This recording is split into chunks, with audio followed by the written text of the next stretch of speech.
Sampai juga akhirnya kita di bagian ketiga dari kupas tuntas PPDSN Sleman tahap kedua ini bersama saya Miss Nina, dan kali ini kita akan bahas dari nomor 26 sampai 40. Dan di video kali ini kakak akan sedikit tambahkan tutorial belajar efektif dari channel ini. Yang pertama, sabar.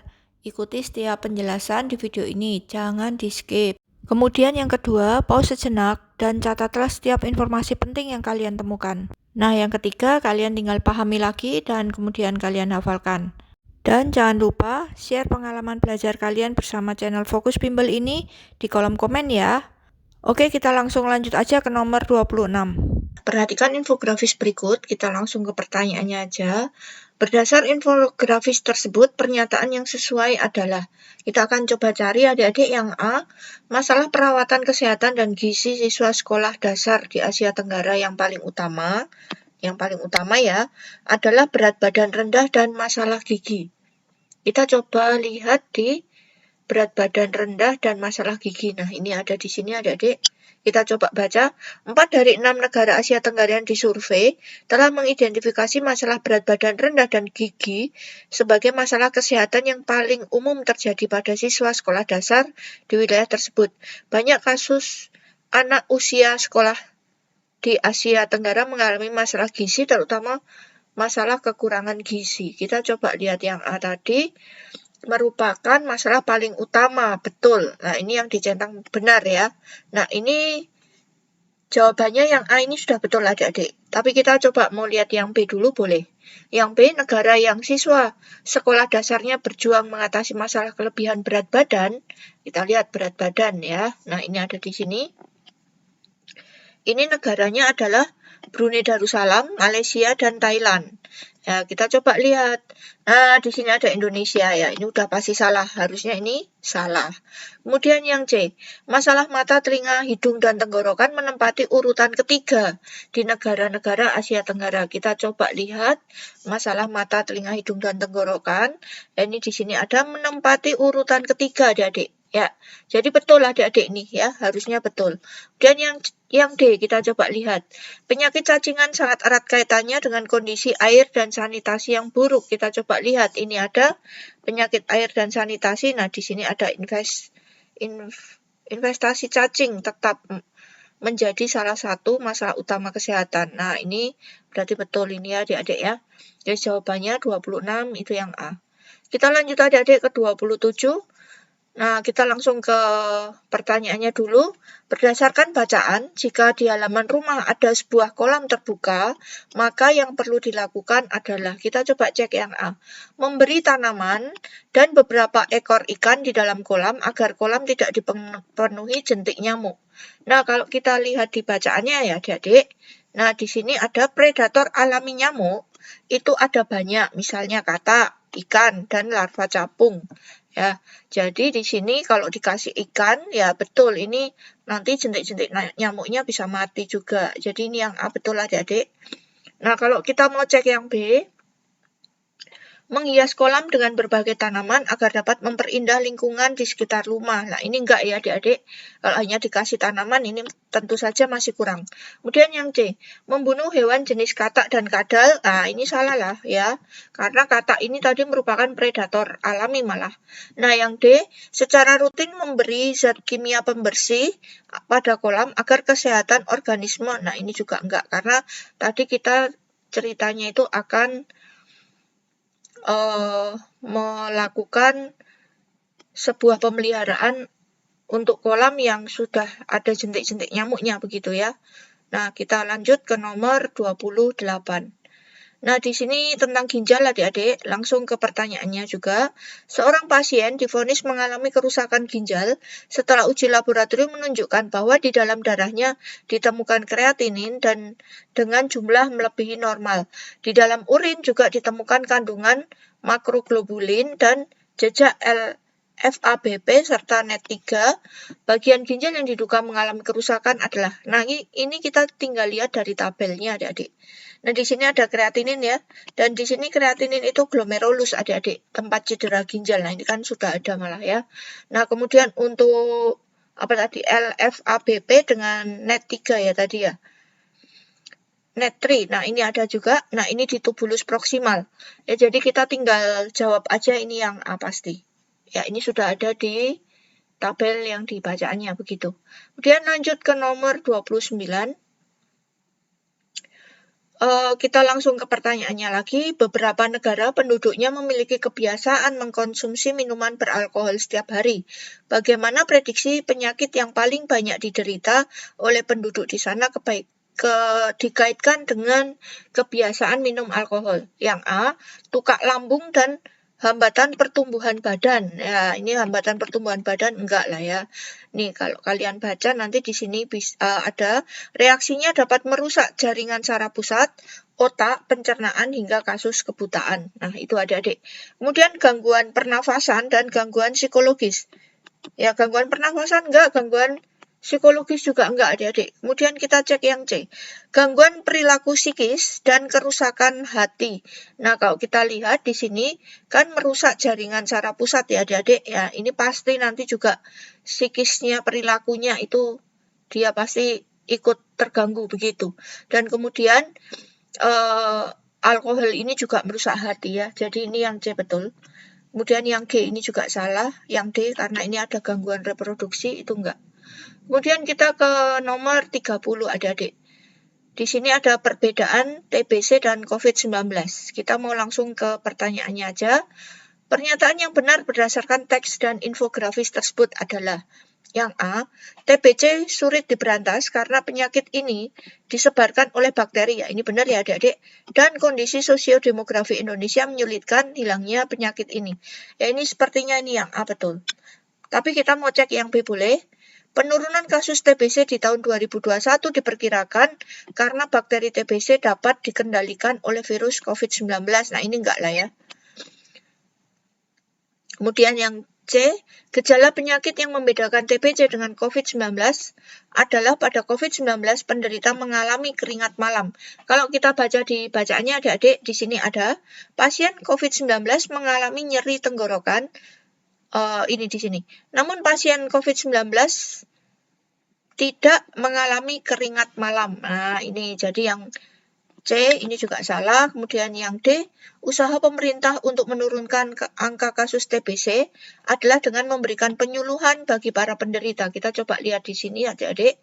Ya, usaha pemerintah dari tahun 2021 ini ya.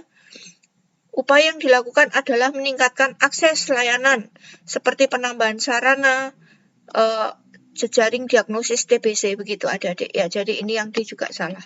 Nah, sudah lebih paham kan sekarang? Yuk segera subscribe untuk selalu dapat notifikasi video terbaru.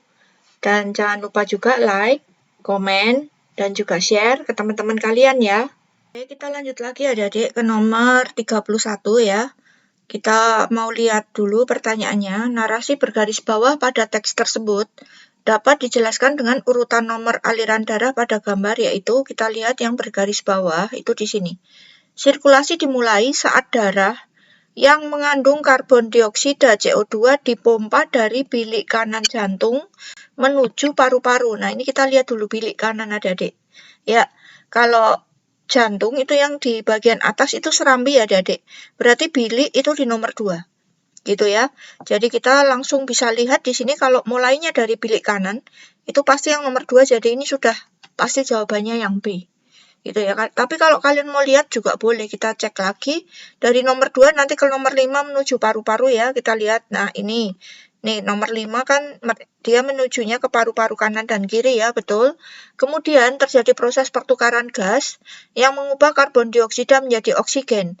Darah kaya oksigen ini akan keluar dan kembali ke serambi kiri jantung. Nah, ya, di sini habis 5 itu nanti nomor 8. Ya, ini nomor 8 tadi dari paru-paru setelah diganti dengan oksigen, penuh oksigen, dia dikembalikan lagi ke jantung menuju ke serambi kiri gitu ya di nomor 4. Jadi 25, 8, 4. Nah, ini udah yang paling tepat.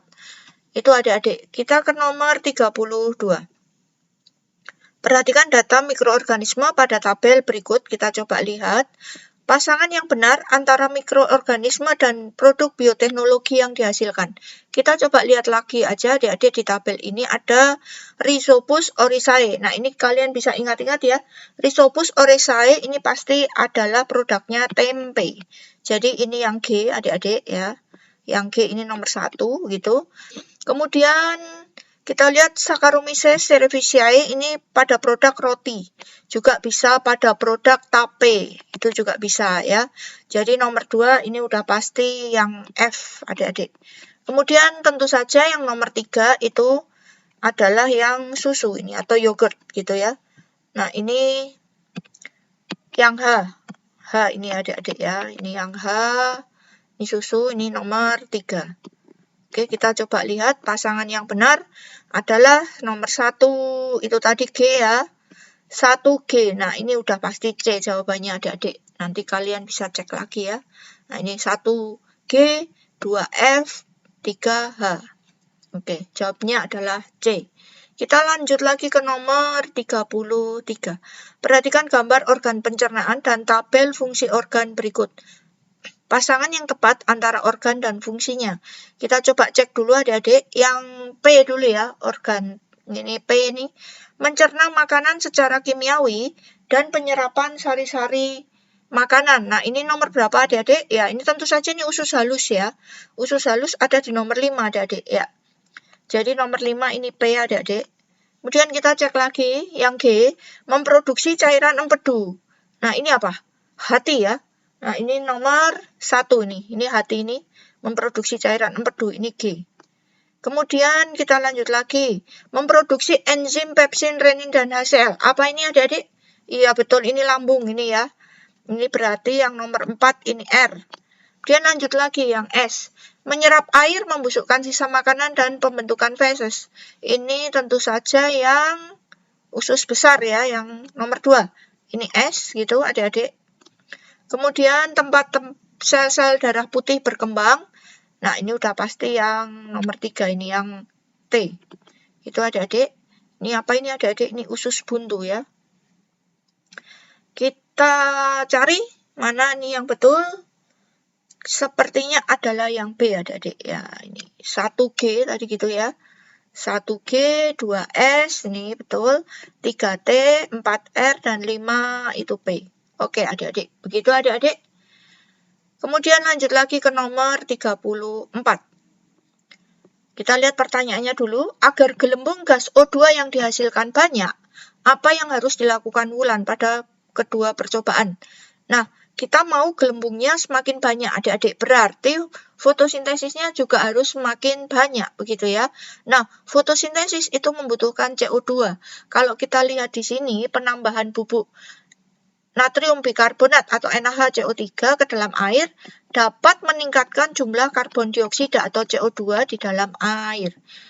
Karena proses fotosintesis memerlukan karbon dioksida, penambahan natrium bikarbonat dapat meningkatkan laju fotosintesis. Jadi adik-adik 34 ini sudah pasti tentu saja yang A.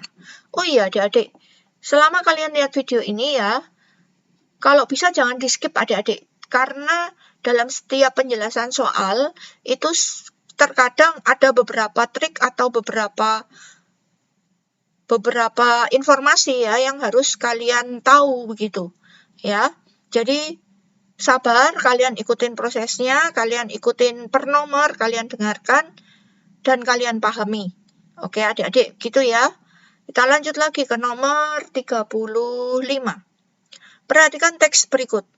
Peningkatan kadar hormon estrogen pada wanita akan menekan keluarnya hormon FSH, ini peningkatan estrogen gitu ya, yang dapat mencegah berkembangnya telur selama proses siklus menstruasi. Ovulasi terjadi ketika lonjakan produksi hormon estrogen yang menyebabkan terjadinya peningkatan hormon LH. Nah, kita lihat dulu coba adik-adik di pertanyaannya ya. Hubungan estrogen dengan proses ovulasi. Ini adik-adik. Dengan proses ovulasi tadi, ovulasi adalah terjadi ketika lonjakan produksi estrogen yang menyebabkan peningkatan LH. Ini menyebabkan folikel pecah dan melepaskan telur ke tuba falopi. Itu ovulasi adik-adik. Pelepasan sel telur ke tuba falopi itu membutuhkan hormon LH, begitu ya adik-adik. Coba kita lihat di sini yang A, merangsang hipofisis untuk mengekskresi FSH yang akan menyebabkan folikel pecah. Nah, ini salah ya adik-adik. Ya, dia tidak membutuhkan FSH untuk ovulasi. Ya, ini yang A salah adik-adik. Karena ovulasi tadi membutuhkan LH, begitu. Kemudian yang B, merangsang hipofisis untuk mengekskresi LH yang menyebabkan folikel pecah. Nah, ini benar adik-adik yang B. Ya, udah pasti yang B. Jawabnya. Kalau progesteron itu untuk apa adik-adik? Iya, untuk menebalkan dinding rahim gitu ya. Nah, ya kan adik-adik ya, di setiap nomor itu pasti ada informasi berguna yang bisa kalian dengarkan. Jadi jangan di skip adik-adik videonya. Kita lanjut ke nomor 36 ya adik-adik. Nah, perhatikan skema persilangan monohibrid berikut. Nah, ini di sini kalau kita lihat, sifat albino memiliki genotip A kecil ya adik-adik. Bagaimana genotip orang tua pada nomor 1 dan 2? Kita lihat dulu adik-adik. Nomor 1 itu ini simbolnya lingkaran orange ya, berarti wanita normal. Dan yang kedua, ini laki-laki normal adik-adik. Ceritanya begitu. Jadi, ibunya dan ayahnya itu laki-laki normal. Nanti anaknya apa aja ini? Wanita normal gitu ya. Kemudian laki-laki normal. Dan satu laki-laki albino. Kita coba cek yang A dulu. Yang A, bagaimana kalau orang tuanya A besar dan A kecil. Nah, adik-adik, kalau A kecil tadi kan sifatnya albino, gitu kan? Ini kan sifat albino. Jadi, nggak mungkin orang tuanya ini yang disebut 1 dulu baru 2 ya. 2 itu berarti ayahnya. Ya, di sini dia bilang ayahnya itu laki-laki normal. Jadi, kalau di sini albino udah pasti yang A ini salah adik-adik. Coba kita lihat yang B. Yang B itu A besar dan A besar A kecil. Nah, ini kemungkinan bisa karena A besarnya lebih dominan begitu. Kalau ditulis huruf besar, itu dia dominan. Berarti ini laki-laki normal gitu kan ya. Tapi coba kita lihat dulu adik-adik. Di sini kalau A besar ya, ini disilangkan dengan A besar A kecil, nanti anaknya adalah, ini kalian bisa pakai aljabar ya. A besar, kemudian A besar A kecil gitu, A besar lagi, dan A besar A kecil. Nah, ini di sini anaknya nggak ada yang albino adik-adik, nggak ada yang A kecil. Tadi kan dia bilang di sini kan anaknya ada 1 nih, nomor 7 yang albino ya. Jadi yang B ini juga sudah pasti salah. Yang C ini juga salah karena ini salah satu orang tuanya ada yang albino, A kecil kan, ini salah ya. Jadi udah pasti jawabnya adalah yang D. Nah, sudah lebih paham kan sekarang? Yuk segera subscribe untuk selalu dapat notifikasi video terbaru. Dan jangan lupa juga like, komen, dan juga share ke teman-teman kalian ya. Adik-adik, kita lanjut lagi ke nomor 37. Di sini ada 7 fakta menarik reptil ya, atau kadal. Kita langsung lihat ke pertanyaannya. Fakta yang mendukung kadal mampu menghindari predatornya. Kadal mampu menghindari predatornya, di sini yang ditanya ya. Itu ditunjukkan oleh nomor. Kita cek yang pertama, beberapa kadal dapat melepaskan ekornya. Ya, ini benar adik-adik ya, untuk menghindari musuhnya, dia melepaskan ekornya, kemudian dia lari. Oke, ini 1 bisa untuk lari dari musuhnya. Kemudian kadal jenis bunglon dapat merubah warna tubuhnya. Nah, ini benar juga adik-adik. Dengan merubah warna tubuh, ya, musuhnya tidak akan melihat dia gitu ya. Jadi dia bisa menghindar gitu. Nah, nomor 3, kebanyakan kadal mahir berenang bahkan berlari di atas air. Ya, ini benar.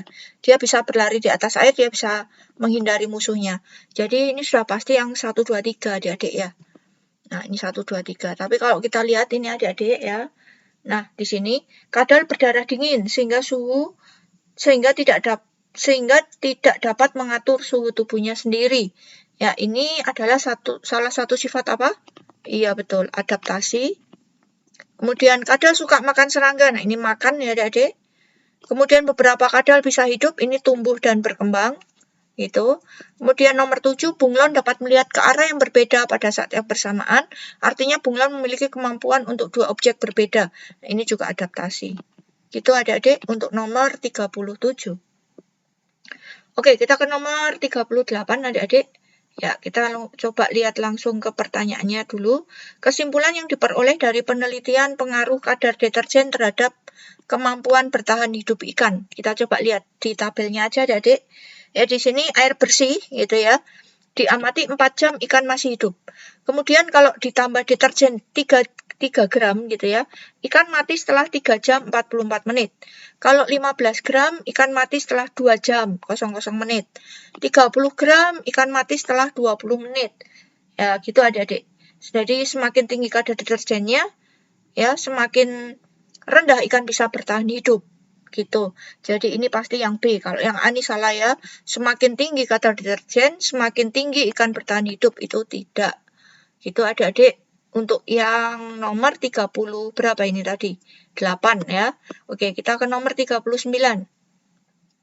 Perhatikan infografis berikut. Kita coba lihat di sini kepadatan tulang puncak mengacu pada kepadatan tulang maksimum seseorang sepanjang hidupnya. Bagi rata-rata orang, puncak kepadatan tulang dicapai sekitar usia 30 tahun. Kita coba lihat di pertanyaannya dulu. Bagaimana upaya yang dapat dilakukan agar seseorang terhindar dari mengalami osteoporosis atau pengeroposan tulang? Kita coba lihat pernyataan yang A. Agar tulang memiliki kepadatan yang optimal, selain mengkonsumsi gizi seimbang sejak bayi ya Adik-adik, juga harus rutin berolahraga. Iya, ini tentu saja yang A betul.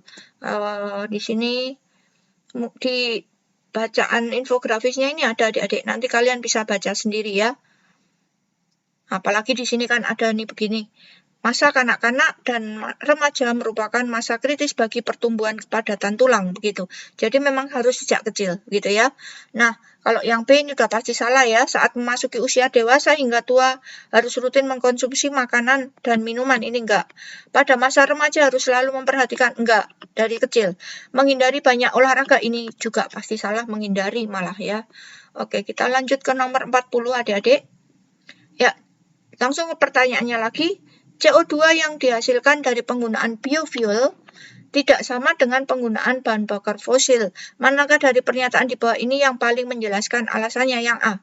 Biofuel tidak terbakar karena tidak akan menghasilkan CO2. Biofuel yang terbakar tidak akan menghasilkan CO2. Itu salah ya adik-adik. Di sini kalau kalian lihat di grafisnya ini ya, biofuel ini dibakar kan?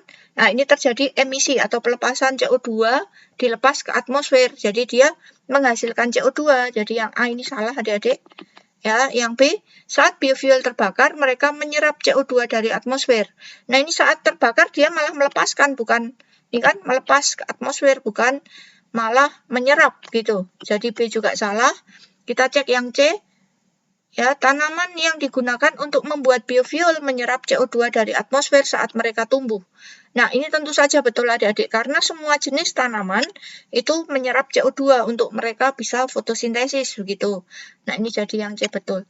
Oke adik-adik, terima kasih sudah mengikuti 40 nomor pembahasan IPA Sleman tahap 2. Ya, jangan lupa adik-adik, subscribe, like, komen, dan juga share ke teman-teman kalian yang membutuhkan adik-adik.